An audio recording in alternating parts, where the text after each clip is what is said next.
ओम शांति। 30/4/2023 की महावाक्य अव्यक्त बाप दादा की रिवाइज कोर्स 17/11/94। हर गुण में शक्ति के अनुभव में खो जाना अर्थात खुश नसीब बनना। हर गुण में शक्ति के अनुभव में खो जाना अर्थात खुश नसीब बनना। आज प्यार के सागर बाप दादा अपने प्यार स्वरूप बच्चों से मिलन मना रहे हैं। बाप का भी प्यार बच्चों से अति है और बच्चों का भी प्यार बाप से अति है। ये प्यार की डोर बच्चों को भी खींच कर लाती है और बाप को भी खींच कर लाती है। बच्चे जानते हैं कि ये परमात्मा प्यार कितना सुखदायी है। अगर एक सेकंड भी प्यार में खो जाते हो तो अनेक दुख भूल जाते हो, सुख के झूले में झूलने लगते हो। ऐसा अनुभव है ना। बाप दादा देख रहे हैं कि दुनिया के हिसाब से आत्माएं कितनी साधारण लेकिन भाग्य कितना श्रेष्ठ है। जो सारे कलप में चाहे कोई धर्म आत्मा हो, महान आत्मा हो, लेकिन ऐसा श्रेष्ठ भाग्य ना तो किसी को प्राप्त है ना हो सकता है। तो अति साधारण और अति श्रेष्ठ भाग्यवान बाप दादा को साधारण आत्मा ही पसंद है। क्यों? बाप स्वयं ही साधारण तन में आते हैं। कोई राजा के तन में या रानी के तन में नहीं आते हैं। कोई धर्मात्मा महान महात्मा के तन में नहीं आते हैं। साधारण तन में स्वयं भी आते हैं और बच्चे भी साधारण ही आते हैं। आज का करोड़पति भी साधारण बच्चों में भावना और बाप को भावना चाहिए। देह भान वाले नहीं चाहिए। जितना बड़ा होगा उतना भावना नहीं होगी, लेकिन भान होगा तो बाप को भावना का फल देना है और भावना साधारण आत्मा में होती है। नामी ग्रामी आत्माओं के पास ना भावना है ना समय है। तो बाप देख रहे हैं कि कितने साधारण और कितने श्रेष्ठ भावना का फल प्राप्त कर रहे हैं। इसलिए ड्रामानुसार संगम युग के साधारण बनना ये भी भाग्य की निशानी है, क्योंकि संगम पर ही भाग्य विधाता भाग्य की श्रेष्ठ लकीर खींच रहे हैं और साथ साथ भाग्य की लकीर खींचने का कलम भी बच्चों को दे दिया है। बाप कहते कलम मिली है ना, भाग्य की लकीर खींचना आता है। कितनी लंबी लकीर खींची है, छोटी मोटी खींच ली, जितना चाहे उतना भाग्य बना सकते हो। खुली छुट्टी है और सभी को छुट्टी है, चाहे नए हो चाहे पुराने हो। चाहे 7 दिन का कोर्स किया है, बाप को पहचाना और बाप भाग्य का कलम दे देता है। यही परमात्मा प्यार है। प्यार की निशानी क्या होती है? जो जीवन में चाहिए वह अगर कोई किसी को देता है तो वही प्यार की निशानी है। तो बाप के प्यार की निशानी है, जो जीवन में चाहिए वह सब कामनाएं पूर्ण कर देती हैं। सुख शांति तो चाहिए ना। भंडारा भरपूर कर देते। अगर कोई वस्तु एक दो को देते हैं तो उससे सुख मिलता है। तो बाप सुख क्या देता है, लेकिन सुख का भंडारा ही खोल देते हैं। सुख का भंडार है ना, पूरा स्टॉक है। जाए का कमरा 2 कमरा है, भंडार है। जैसे बाप सुख का सागर है, नदी और तालाब नहीं है, सागर है। तो बच्चों को भी सुख के भंडार का मालिक बना देता है। कोई सुख की कमी है क्या? कोई अप्राप्ति है? फिर ये नहीं कहना कि थोड़ी सी शक्ति दे दो, दे दो, कहने की आवश्यकता ही नहीं। बाप ने दे दिया है ना। सिर्फ उसको कार्य में लगाने की विधि चाहिए और विधि भी बाप द्वारा अनेक प्रकार की मिलती है। सिर्फ उनको समय प्रति समय कार्य में लगाते रहो। इसलिए होते हुए भी उसका लाभ नहीं ले सकते। बाबा कहते कार्य में नहीं लगाते तो फिर लाभ भी नहीं ले सकते। कितना बड़ा भाग्य है और जितना सहज मिला है। कोई मेहनत की है क्या? जाए एक टांग पर खड़े हो गए, नहीं। सेकंड के दर्शन के लिए लाइन में खड़े होना पड़ता है। यहाँ तो आराम से बैठे, नीचे भी वहाँ कहते हैं अगर नीचे बैठे तो भी फॉर्म पर और माना गद्दे बिछे हुए हैं ना, आराम से सहज श्रेष्ठ भाग्य बना रहे हो। ये नशा है ना, इसी नशे से कहेंगे कि भाग्य विधाता हमारा है। जब भाग्य विधाता आपका हो गया तो भाग्य किसको देगा? भाग्य विधाता को अपना बनाया, अर्थात भाग्य के अधिकार को प्राप्त कर लिया। जिसको नशा है वो सदा यही अनुभव करते हैं कि भाग्य मेरा नहीं होगा तो किसका होगा, क्योंकि भाग्य विधाता ही मेरा है। इतना नशा है यहाँ कभी कभी चढ़ता है कभी उतरता है। संगम का समय ही कितना छोटा सा है और आप में जौटे तो सब नए हो। कितना थोड़ा समय मिला है, लेकिन ड्रामा में विशेष इस संगम युग की ये विशेषता है कि कोई भी नया हो या पुराना हो, नए को भी गोल्डन चांस है नंबर आगे लेने का। तो नए में उमंग या समझते हो हमारे से आगे बहुत है, हम तो आए ही अभी हैं। नहीं, ये खुली छुट्टी है। जितना आगे बढ़ना चाहे उतना बढ़ सकते हो, सिर्फ अभ्यास पर अटेंशन दो। कोई कोई पुराने अलबेले हो जाते हैं और आप नए अलबेले नहीं होना तो आगे बढ़ जाएंगे, नंबर ले लेंगे। नंबर लेना है ना, first number, first division. First number तो ब्रह्मा बाप का है ही, लेकिन फर्स्ट डिवीजन में जितने चाहे उतने आ सकते हैं। तो सभी किस डिवीजन में आएंगे? सभी फर्स्ट में आएंगे ना, तो सेकंड में कौन आएगा? माता किस में आएंगी?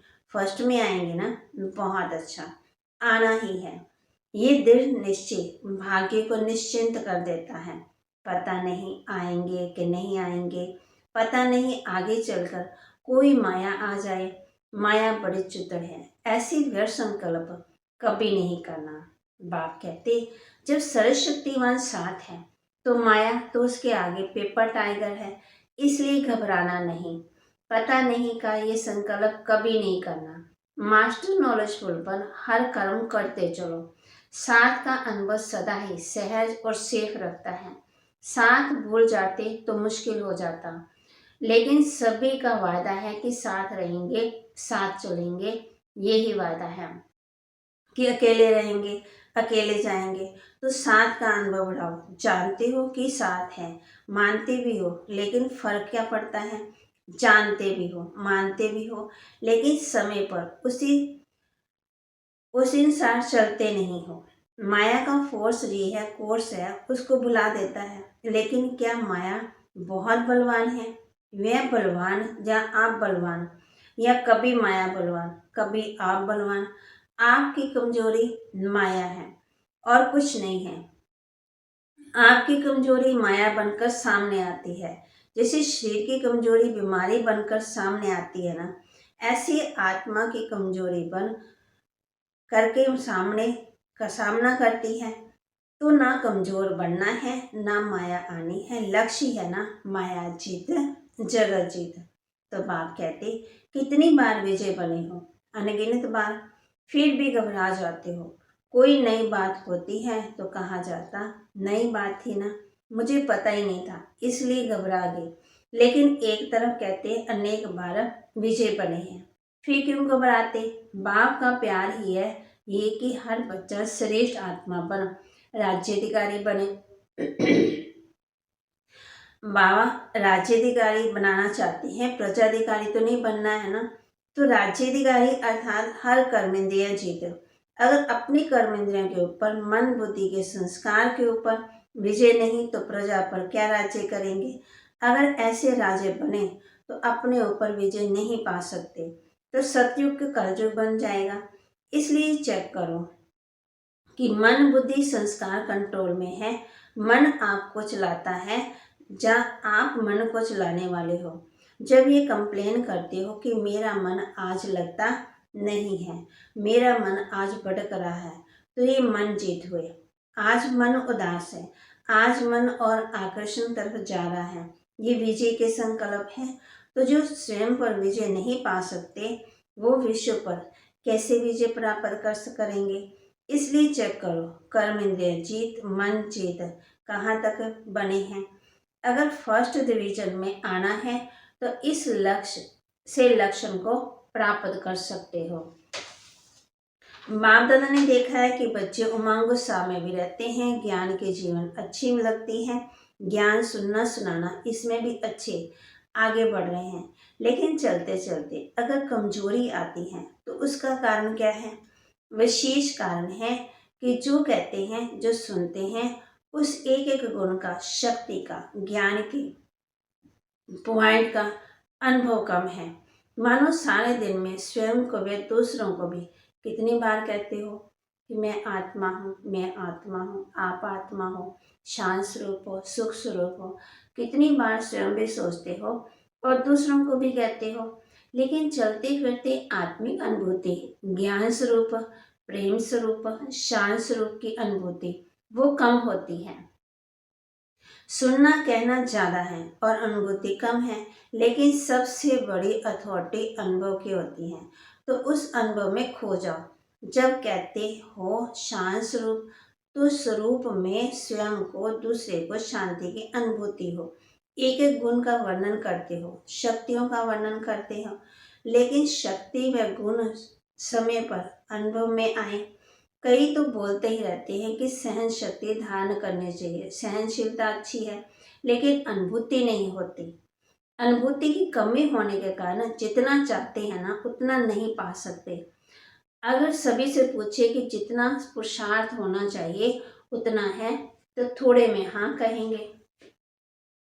तो जितना मिल रहा है ना उतना जीवन में व कर्म में अनुभव हो। सिर्फ सोचने में अनुभव नहीं हो, लेकिन चलन में, कर्म में शक्तियाँ, गुण स्वयं भी अनुभव हो, दूसरों को भी अनुभव हो। कहते ही हो ना कि ज्ञान स्वरूप है, तो वे स्वरूप दिखाई देना चाहिए ना। और स्वरूप सदा होता है, स्वरूप कभी कभी नहीं होता। अज्ञान काल के जीवन में यदि किसी का क्रोधी स्वरूप होता है तो जब भी कोई बात होगी तो स्वरूप दिखाई देता है, छिपता नहीं है। चाहे छोटी बात हो या बड़ी बात हो, लेकिन जिसका जो स्वरूप होता है ना वह दिखाई देता है, छिपता नहीं है। स्वयं को भी अनुभव होता और दूसरे को भी अनुभव होता। क्या कहते हैं, ये तो है ही क्रोधी, इसका संस्कार का क्रोध है, तो संस्कार दिखाई देता है ना। ऐसे ही ज्ञान स्वरूप, शांत स्वरूप, सुख स्वरूप अनुभव में आए तो अनुभवी मूर्त ये है श्रेष्ठ पुरुषार्थी की निशानी। तो अनुभव को बढ़ाओ, जो कहा वह अनुभव किया। अगर अनुभव नहीं होता तो उसका कारण ये है कि जो समय प्रति समय विधि मिलती है उस विधि के ऊपर अटेंशन कम है। जितना ज्ञान को, शक्तियों को, गुणों को रिवाइज करते रहेंगे तो रियलाइज सहज होगा। रिवाइज नहीं करते तो रियलाइजेशन कम है। सुना बहुत अच्छा है, लेकिन चलते चलते रिवाइज होना चाहिए। जैसे दुनिया वाले कहते हैं कि कर्म ही योग है, कर्म और योग अलग नहीं मानते, कर्म ही योग मानते हैं। कर्म से योग लगाना, इसी को ही कर्म योग समझते हैं। लेकिन कर्म और योग दोनों का बैलेंस चाहिए। कर्म में बिजी रहना योग नहीं है, कर्म करते योग का अनुभव होना चाहिए। कर्म में बिजी हो जाते तो कर्म ही श्रेष्ठ हो जाता, योग किनारे हो जाता। चलते चलते यही अलबेलापन आता है। तो योग में, कर्म में योग का अनुभव होना, इसको कहा जाता है कर्म योगी। मूल बात है अनुभवी स्वरूप बनो, एक एक गुण के अनुभव में खो जाओ, शक्ति स्वरूप बन जाओ। आपके स्वरूप से शक्तियां दिखाई दे। अभी भी देखो, अगर कोई में कोई विशेष शक्ति होती है तो उसके लिए कहते हैं ना, ये बहुत सहनशील स्वरूप है, इसमें समाने की शक्ति बहुत दिखाई देती है। तो कोई में दिखाई देती, कोई में नहीं, तो कभी नहीं। कभी नहीं तो अटेंशन कम हुआ। तो हर शक्ति, हर गुण, हर ज्ञान की पॉइंट आपके स्वरूप में अनुभव करें, और वह तब होगा जब पहले स्वयं को अनुभव होगा। अगर स्वयं अनुभवी होगा तो दूसरे को उससे खुद ही अनुभव होगा। और जब अनुभव करते हो तो कितनी खुशी होती है। बाबा कहते, एक सेकंड भी अगर किसी गुण का, शक्ति का अनुभव होता है तो कितनी खुशी बढ़ जाती है। और जब सदा अनुभवी स्वरूप होंगे तो सदा चेहरे पर खुशी की झलक, खुश नसीब की झलक अनुभव होगी। तो अनुभव को बढ़ाओ। विधि तो स्पष्ट है। अच्छा, सभी खुश नसीब तो हो ही, लेकिन विशेष खुशी मनाने आए हो तो सबको खुशी मिली है। सब आराम से रहे हुए हैं, मन आराम में है तो तन को भी आराम मिल जाता है। ये तो होना ही है, जितना स्थान बढ़ाएंगे उतना कम होना ही है। ये भावी है, उसको क्या करेंगे। और अच्छा, रिहर्सल हो जाती है, जहाँ बिठाओ जैसे सुलाओ, इसकी रिहर्सल हो रही है। तो पट में सोना अच्छा है ना, जमीन पर पट राजा बन गए ना। शास्त्रों में पट रानी और पट राजा का बड़ा गायन है। आप तो बहुत सहज बन गए हो, कोई तकलीफ नहीं है। बाप दादा और निम्न आत्मा सोचती तो यही है कि सब आराम से रहें, लेकिन अगर ज़्यादा संख्या में आराम लगता है तो खुशी की बात है। जहाँ भी रहे हो वहाँ भी खुश, कोई तकलीफ नहीं। कोई बुलाए, सिर्फ एक सूचना चली जाए कि जहाँ कि जो आना चाहे वो आ जाए, तो क्या करना पड़ेगा। अखंड तपस्या करनी पड़ेगी। खुशी की खुराक खाओ और अखंड योग करो, फिर तो सभी आ सकते हो। करेंगे ना, थकेंगे तो नहीं कि थक जाएंगे। भूख नहीं लगेगी, 7 दिन नहीं खाएंगे, 7 दिन खाना नहीं मिलेगा। बाप दादा ऐसा हट कराना नहीं चाहते, सहज योगी हो। ये परमात्म मिलन कम भाग्य नहीं है, ये परमात्म मिलन का श्रेष्ठ भाग्य कोटों में कोई आप आत्मा को ही मिलता है। अच्छा, मिल लिया। भक्ति में भी जड़ चित्त मिलता है, और जहाँ चेतन में बाप बच्चों से मिलते भी हैं, रूहान भी करते हैं, तो ये भाग्य कोई कम है। फिर भी आप सब लकी हो। समय की गति बदलती जाती है, फिर भी आराम से बैठकर सुन रहे हो। आगे चलकर वृद्धि होगी, बदलेगा ना समय। फिर भी आप लकी हो, क्योंकि टू लेट के टाइम पर नहीं आए हो, लेट के टाइम पर आए हो। तो सब खुश है ना। अच्छा, चारों ओर के सर्वश्रेष्ठ भाग्य विदाता के भाग्यवान आत्मा को सदा मन जीत जगत जीत के निश्चय और नशे में रहने वाले, सदा हर गुण शक्ति और ज्ञान के अनुभवी आत्माएं, सदा बाप को साथ रखने वाले कंबाइन स्वरूप आत्माएं, सदा श्रेष्ठ भाग्य की लकीर को सहज श्रेष्ठ बनाने वाले ऐसे अति समीप और श्रेष्ठ आत्माओं को बाप दादा का याद प्यार और नमस्ते। रूहानी बच्चों की रूहानी बाप दादा को दिलवा चांद सिकवा प्रेम से नमस्ते। वरदान, वाणी और मनसा दोनों से एक साथ सेवा करने वाले सहज सफलता मूर्त भव। वाणी और मनसा दोनों से एक साथ सेवा करने वाले सहज सफलता मूर्त भव। वाचा के साथ साथ संकल्प शक्ति द्वारा सेवा करना, यही पावरफुल अंतिम सेवा है। जब मनसा सेवा और वाणी की सेवा दोनों का कंबाइन रूप होगा तब सहज सफलता होगी। इससे दुगने रिजल्ट निकलेगी। वाणी की सेवा करने वाले तो थोड़े होते हैं, बाकी देख रेख करने वाले दूसरे कार्यों में जो रहते हैं उन्हें मनसा सेवा करनी चाहिए। इससे वायुमंडल योग युक्त बनता है। हर एक समझे मुझे सेवा करनी है तो वातावरण भी पावरफुल होगा और सेवा भी डबल हो जाएगी। स्लोगन, सदा एक स्थिति के आसन पर विराजमान रहो तो अचल अडोल रहेंगे। सदा एक स्थिति के आसन पर विराजमान रहो तो अचल अडोल रहेंगे। ओम शांति।